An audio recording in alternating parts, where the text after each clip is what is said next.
তো আমরা আজকে বিশ্বের এত বড় একটা নামকরা কোম্পানি কোকাকোলা কোম্পানির ইতিহাস নিয়ে আলোচনা করব। কোকাকোলা কোম্পানির উৎপত্তি, কোকাকোলা কোম্পানি কোথা থেকে আসলো আর কিভাবে বা আসলো, এটা একটা চ্যালেঞ্জ শুরু করা যায়। একজন লোক ছিল ফার্মাসিস্ট। ফার্মাসিস্ট মানে হচ্ছে যিনি ওষুধ সম্পর্কে ধারণা রাখে, ওষুধ কিভাবে তৈরি হয় এই সম্পর্কে ধারণা রাখে, তাকে বলা হয় ফার্মাসিস্ট।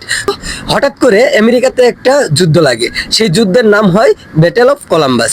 সেই ব্যাটেল অফ কলম্বাস যুদ্ধে সেই ফার্মাসিস্ট লোকটি আহত হয়। যখন সে আহত হয় তখন সেই সময়কার আমেরিকার অবস্থা খুবই ভয়াবহ ছিল, কারণ সেটা একটি যুদ্ধ বিধ্বস্ত দেশ। তারপরে দ্বিতীয়ত হচ্ছে তখনকার চিকিৎসা ব্যবস্থা এতটা ভালো ছিল না। তখন সে নিজের যে চিন্তা করলো যে আমি যেহেতু একজন ফার্মাসিস্ট, আমি যেহেতু ওষুধ সম্পর্কে ধারণা আছে, তো আমি আমার নিজের চিকিৎসার জন্য আমি নিজে একটা ওষুধ তৈরি করে ফেলি।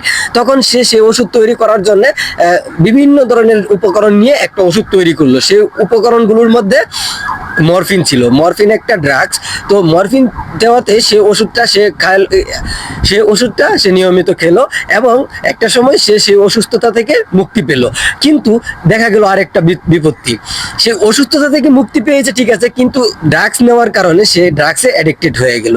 যখন সে ড্রাগসে অ্যাডিক্টেড হয়ে গেল তখন সে চিন্তায় পড়ে গেল যে আমি তো আমার অসুস্থতা থেকে মুক্তি পেয়েছি, কিন্তু আমি যে এখন একটা ড্রাগসে অ্যাডিক্টেড হয়ে গেছি, সেটা থেকে কেমনে মুক্তি পাবো? তো সেটা থেকে মুক্তি পাওয়ার জন্য সে আবার আরেকটা জিনিস তৈরি করার চিন্তা ভাবনা করলো।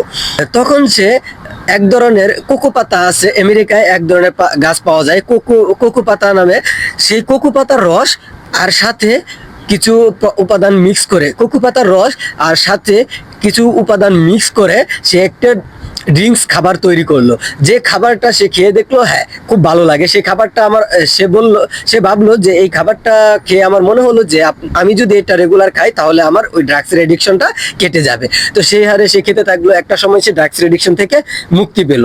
কিন্তু যখন সে মুক্তি পাওয়ার পরে তার মনে হলো যে আমি এটা নিজের মধ্যে রাখতে চাই না, আমি এটা চাই পুরো বিশ্বের মধ্যে ছড়িয়ে দিতে। যেহেতু ছড়িয়ে দিতে চিন্তা ভাবনা করলো, তখন সে একটা কোম্পানি খুললো।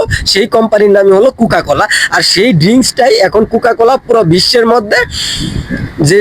বিশ্বের মধ্যে একটি নামকরা কোম্পানি কোকাকোলা। আর আমরা যে কোকাকোলা খাই সেটি হলো সেই কোকাকোলা, যে কোকাকোলা ওই লোকটি নিজেকে ড্রাগসের এডিকশন থেকে বাঁচানোর জন্য যে ড্রিঙ্কসটা খেয়েছিল সেই কোকাকোলা।